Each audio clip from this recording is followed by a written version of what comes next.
Ladies and gentlemen, last week I took you through the steps to create the framework for a character.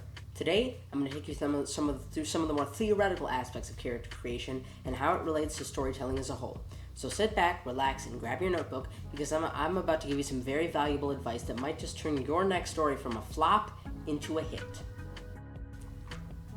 Let's start by making one thing very clear.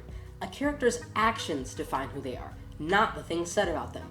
So if my character decides to think something through before acting, the audience will naturally see them as someone who is cool, calm, collected, and able to make decisions under pressure. So when you want to have your character a certain way, make sure to have them take actions that define who they are. Don't just say something about them because that's not half as powerful, especially with film. You have to establish they are a certain way based on their actions, not the same things said about them. In a similar vein, there's a very common pitfall that a lot of writers fall into that I should address. Saying one thing about a character, then establishing them by having them do something else is not, I repeat, not character development. That is poor writing.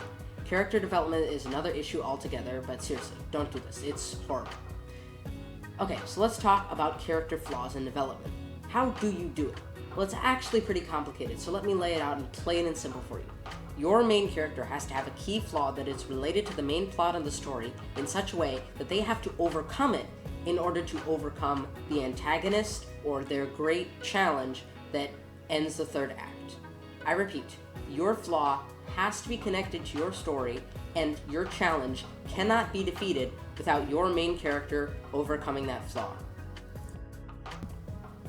So let's go back to our example of the little girl living in a cyberpunk city trying to overthrow the robotic mafia for killing her parents. A good character flaw for her would be a resentment of all robots or cyborgs, mafia or not, due to her childhood trauma. However, she has to team up with a group of robots or cyborgs in order to actually accomplish her goals, setting aside her discriminatory beliefs in order to do what she thinks is right and get her revenge. And her story could be more centered around her development as a person and how that affects her than the actual takedown of the mafia.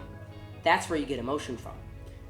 Got a key flaw for your character? Great. Now let's talk briefly about how you actually develop that flaw. I like to use a simple formula. I start by establishing the flaw in the first act as well as what will eventually lead her to solve it.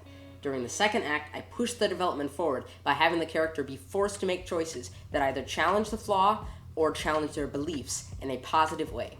Towards the end of the second act and moving into the beginning of the third, your character should make a large choice that locks in their development as a person, then launch pad off that to use the third act as a vessel for completing your character.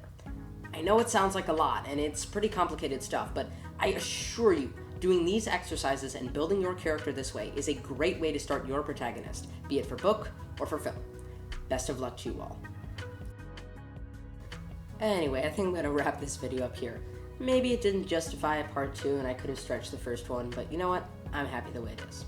But you could tune in next Sunday for a huge progress update on the survivor world, and tune in next Thursday for a video about Amazon's tentacles reaching deeper and deeper into our society and everyday lives, fueling a consistent and destructive monopoly of the system. I'll see you next time, and have a good one.